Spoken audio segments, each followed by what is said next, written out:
लखनऊ से बड़ी खबर। धर्मांतरण मामले में नागपुर से गिरफ्तार करके आरोपी जेल भेज दिए गए हैं। एटीएस की स्पेशल कोर्ट ने 14 दिन के लिए न्यायिक हिरासत में उन्हें जेल भेजने का आदेश दिया है।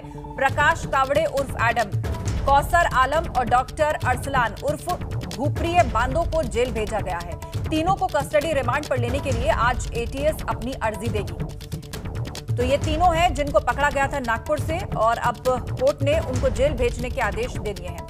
विवेक हमारे साथ लाइव जुड़े हुए हैं। विवेक, जुडिशियल कस्टडी में जेल भेजे गए हैं, लेकिन किस तरह की जानकारियां इनसे मिल पाई हैं या मिल सकती हैं? जी देखिए आस्था, तीनों बहुत महत्वपूर्ण कड़ी हैं। जिस तरह से यूपी में धर्मांतरण का नेटवर्क उमर गौतम ने शुरू किया था, ये महाराष्ट्र में पूरा चला रहे थे। जो रामेश्वर कावड़े है वो उमर गौतम का बहुत करीबी आदमी है। उसकी जो शादी हुई है वो इजिप्ट की महिला है माई हसन अली, उससे हुई है। तो वहाँ पर उस महिला से मिलने जुलने और वहाँ आना जाना लगातार बना है, वहाँ के लोगों से संपर्क है। तो इस पूरे मामले में इजिप्ट का भी कनेक्शन सामने आ रहा है। इजिप्ट से लेकर जो सेंट्रल एशिया के तमाम देश हैं, जो मुस्लिम बहुल्य आबादी वाले देश हैं, वहाँ पर भी ये पूरा नेटवर्क फैला हुआ था। तो यहाँ से लेकर पहले इसमें आईएसआई का नाम आया था, उसके बाद फिर कनाडा के फिलिप बिलाल का नाम आया, जो बड़े पैमाने पे रेडिकलाइजेशन करता था और उसको फिलीपींस में गिरफ्तार करके जेल भी भेजा जा चुका है। उस पर प्रतिबंध भी है।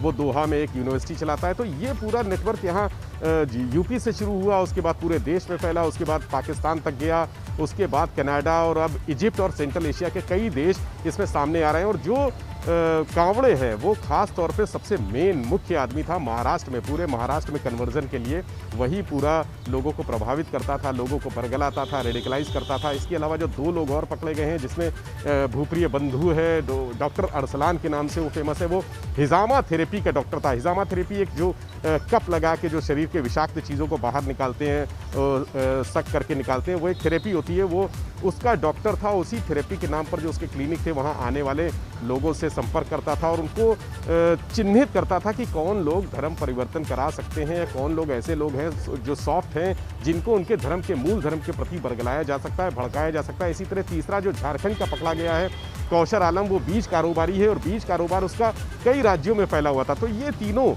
व्यक्ति बहुत महत्वपूर्ण है। इनका यूपी से कनेक्शन देखा जाएगा, उमर गौतम से कितने अच्छे संबंध थे, कितने गहराई वाले संबंध थे, ये देखा जाएगा। और इसके अलावा जैसे महाराष्ट्र का कनेक्शन सामने आया, हो सकता है कि साउथ इंडिया के बहुत सारे जो राज्य हैं वहाँ पर भी चूंकि कन्वर्जन सबसे ज़्यादा दक्षिण भारत में ही होता है। तो ये चीज़ें अब सामने आएंगी। अभी थोड़ी देर में एटीएस इनको तीनों को रिमांड के लिए पेश करेगी और वहाँ मांगेगी 14 दिन की रिमांड।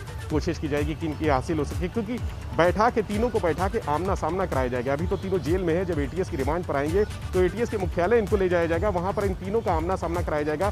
क्रॉस क्वेश्चनिंग होगी, सवाल जवाब होंगे, बहुत सारी चीज़ों की, नई चीज़ों की जानकारियाँ सामने आएंगी, नए तथ्य खुलेंगे कि कौन कौन लोग और शामिल हैं। क्योंकि कावड़े के साथ बहुत सारे लोग जो महाराष्ट्र के बहुत बड़े प्रभावशाली लोग हैं, उनके नाम भी सामने आ रहे हैं। जैसा कि यहाँ पर यूपी में नाम सामने आया था और दिल्ली में मिनिस्ट्री में काम करने वाला एक व्यक्ति सामने आया था, जिसके पास सारे दस्तावेज होते थे, बच्चों के दस्तावेज होते थे, वो इनको उपलब्ध कराता था और वही उसी में से चिन्हित करके सॉफ्ट टारगेट तय करते थे। पूरी प्लानिंग के साथ इस रैकेट को चलाया जा रहा था और ये इतना बड़ा धर्मांतरण रैकेट जिसका पर्दाफाश उत्तर प्रदेश के अंदर हुआ है।